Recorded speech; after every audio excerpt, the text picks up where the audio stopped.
want to do a formal unboxing of the Bostic Motors Commander turbo system for the Humvees. Bostic Motors has actually started to become a sponsor for Steel Soldiers, and since I actually own a Humvee, which is naturally aspirated, I actually was interested in the product. My 1038 started life as a two-man soft top, so lightweight relatively. I have since put a full slant back kit on it, X doors, turret, some other additions up top, airlift bumper, Rhino spare tire carrier, so it's gained a lot of weight, and it definitely has been noticeable as far as the slowness, and hopefully this will cure this. Bostic Motors actually is kind of building upon what Banks was doing for the Hot Rod Humvee program with the military. That program has been, I guess, done away with at this point. You know, the military is moving away from Humvees in general. But the theory behind it is sound. You know, you're taking a naturally aspirated diesel and adding a turbo to it. You're naturally going to get power out of that. Personally, I have a Cut-V, a 1008, that actually has, I put a 6.5 turbo system on that, and it is a night and day difference. Everything that I've ever had diesel-wise that was a NA motor that I've added a turbo, I have been well pleased with. So I have high expectations with their kit. Just to kind of go over a few of the high points, some of the advertisements that they actually list is that you can see about 50 to 65% horsepower gain. Totally reasonable. I can say that for a fact as far as my Cut-V, which I'm going to kind of use that as a comparison since it also has a 6.2 and a lot of attributes shared between the two. The big thing, though, is that you'll see about 100 to 120 foot-pounds of torque, and that is where things really get moving, and that's what gets you out of the hole. With a Turbo 2, you'll actually see better throttle response, especially on low end. You'll get more bottom-end pull. Every turbo that I've added, be it the Cut-V, be it my 5-ton, which was Cummins 250, every turbo that I've ever added to an NA motor has woken up substantially the low end of the engine itself. A few other things about their kit in general is, since this is an NA Humvee, it doesn't have the doghouse for the turbo. There's some differences with the 6.2, 6.5 naturally aspirated motor versus the turbo motor. And that's more of an internal design as far as the intake mounting and stuff like that goes. But this will actually bolt on to a stock 6.2, and they also provide a kit as well for the 6.5. So don't think that you're out just because you've got a 6.5. This works on both. Apparently, a few other things that they have is that this is all a mechanically driven system, so there's no computers or anything else to have to worry with, or any kind of programming or any kind of electronics that you've got to add to the system. That's part of the beauty of military vehicles, in my opinion, is that basically it's all mechanical. You don't have any electronics to deal with, so that's one thing to keep in mind. Just going through some of the other notes themselves, this also might be a problem with some people that might have added an AC system to their trucks. So that is going to be the only thing that might be kind of out of the mix as far as normal trucks go. But if you've got a Humvee with a 6.2 or a 6.5, this is your ticket. That's pretty much all the notes that I wanted to go over from them themselves. So let's go ahead and get started on actually unboxing the kit itself. I am going to start with the small box just to see what all we've got in here. So let's see. And I am going to just toss some of this packaging to the floor. Looks like this box is pretty much going to be plumbing. So this is the down downpipe, I believe, for the turbo. If I say something wrong, it's simply because I'm just guessing at a lot of this stuff.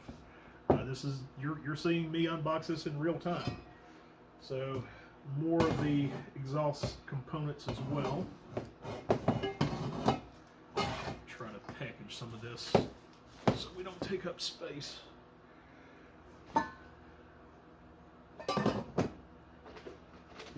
Lots and lots of pipe.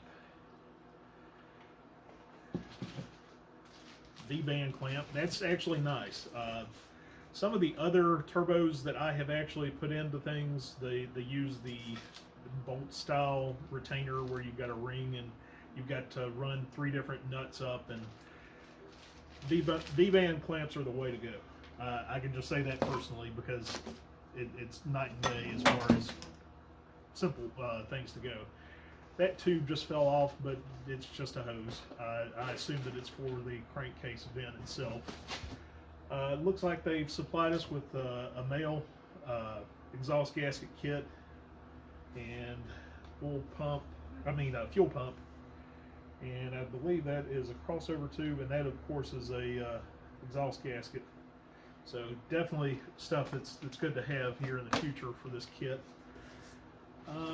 Looks like this is the, oh yeah, so this is a SB filter, pre-filter, and a actual air filter itself. SB makes really good stuff, so I'm kind of pleased to see that. And the last bit, and the most important bit, I would say, is this. This is the exhaust manifold. I'm going to go ahead and move this box out of the way.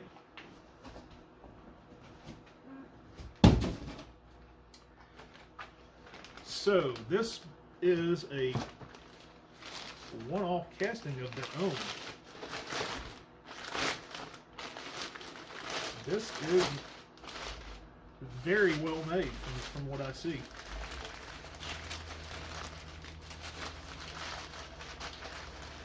So I know just from the other manifolds that I have for a Humvee and just tinkering with the 6.5 in general, it's basically a log style over on the passenger side. So this looks like this bolts right up to the engine and basically would come out in the same place as before. You've got the pedestal here for the turbo itself, and also they've already tapped this for an EGT probe, so that's nice. Looks very well made. It's also been beveled as far as all the openings go, so very nice. All right, so that's got the manifold. I'm going to set that right there. Actually, let me move some of this other stuff out of the way, and we will get started on the big box. So, as far as turbos go, there's usually a few other things. It's not just as simple as, you know, oh, let me slap a manifold on here along with a turbo and you're done. You've got to have an oil supply line. You have to have a oil return line. So there's that aspect of it, and then there's also the charge air, intake, everything else. So this is just my paperwork, nothing important. Next thing is a nice decal that comes with the kit. Set that over here. Now this is impressive. So this is the installation manual. I'm like I said, I'm doing this all in real time, and this is pretty in detail as far as the install goes. The first sections that I saw towards the end were actually adjusting the injection pump fueling, which that's something you definitely want to take advantage of. We've got everything here for actual wiring. modification to the splash guard, routing of all of the exhaust itself. So I'm very pleased with this book so far. Very detailed.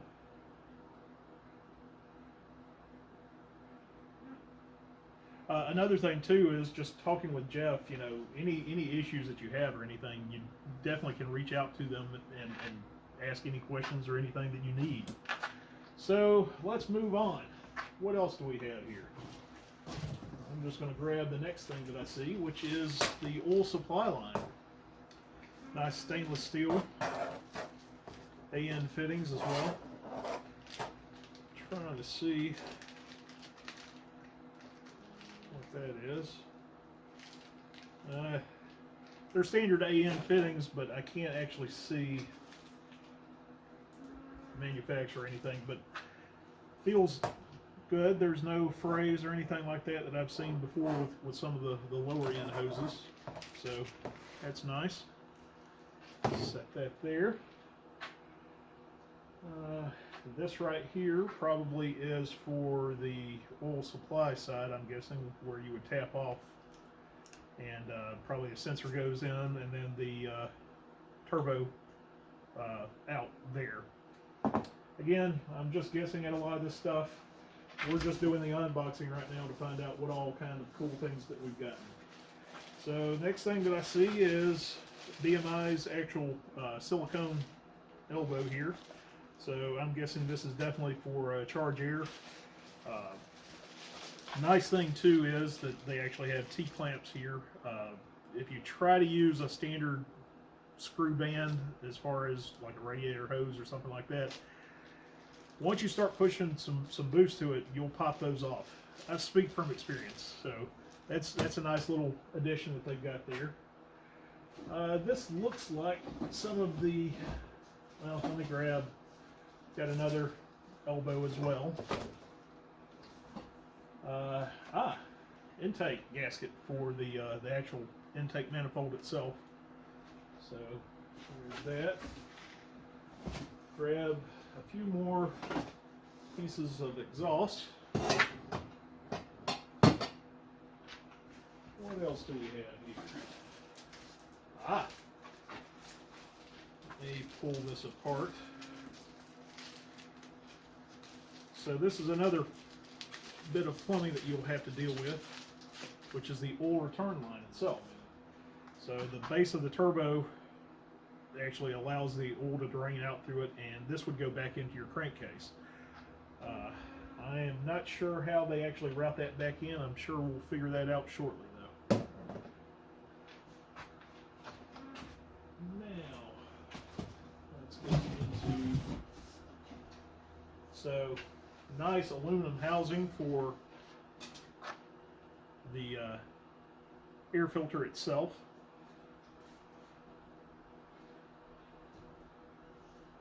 It's very nice. Everything's nice and square.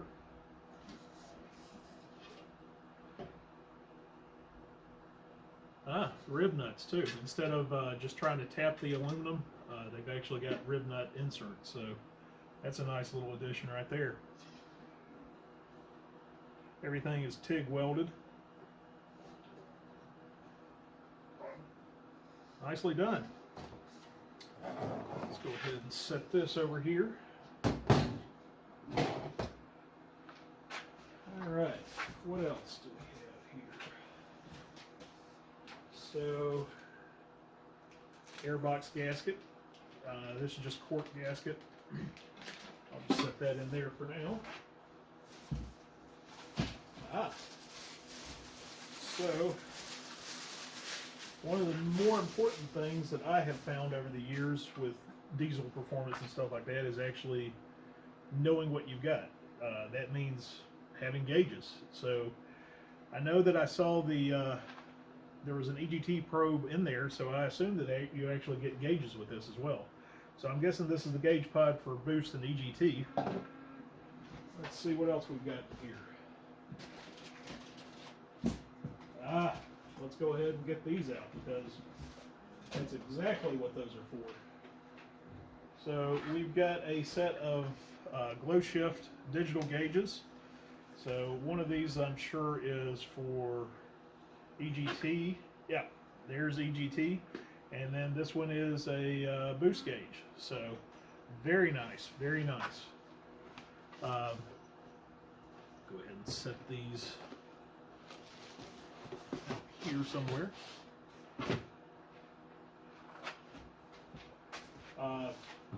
Just as a side note, whenever it comes to the 6.2, and this is just my experience, others might have different opinions, but the 6.2 and 6.5, being a high compression diesel engine itself, they're like 22 to 1. You don't really want to run a whole lot of boost to those. I tend to keep my cut V down at less than 12 psi. I've never taken it over that. Typically I run it around 10 psi. So the rest of this stuff looks like it's hardware. Some nice hex head fasteners. I'm guessing this is, yep, exhaust manifold. So that's nice. Just more fasteners for the exhaust, more fasteners for the exhaust. Some tubing, which I'm guessing this is return line for the fuel pump or injection pump. Oil drain hose. This is going to be tapped into that drain line here for the turbo. Here we go. This is how they're actually returning the oil back to the crankcase itself. So the fuel pump is on the front passenger side of the motor itself, and it actually sets on a adapter plate. And basically this sandwiches in between there, and it gives you an opening to the crankcase itself to return that oil. So no drilling of the oil pan or anything like that. That's nice. More fasteners. I'm not really going to go into detail on any of that stuff. So those are civilian gauges, but this right here is a 24 to 12 volt converter. So nice of them to add that as well. So looks like they're covering all their bases. Some more fasteners as far as things go, and this is an intake port plug. So this is for the I think for the EGR from the original engine itself, I'm guessing. And another hose. So I think that got a few more things. Another converter, so get 2 converters, one for each gauge, and more, looks like a fuel return hose. I believe that we are down to the last section of this, which is the most important part. They set this over and out of the way.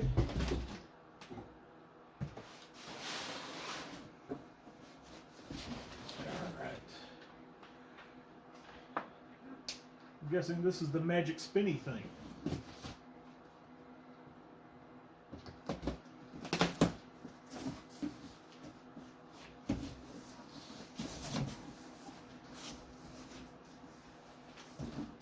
Looks like there is just some gasket for the actual turbo itself, and just some general instructions for gaskets and turbo, changing the oil, what have you. Alright, turbo is packaged in a box that has the expanding foam, and looks like this is it's a syringe, so I'm guessing that's so we can prelude the turbo itself. They really did try to cover all their bases here. So, here we go. This is what makes all the magic happen. I'm going to move this box over as well. Hopefully my stack of boxes stays put. And I definitely want to unbag this. So,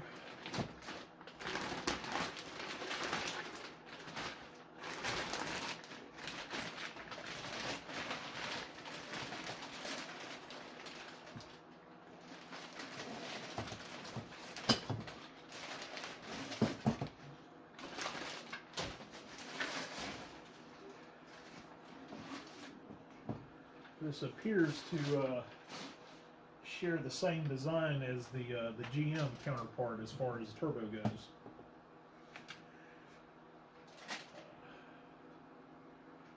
Nice turbo.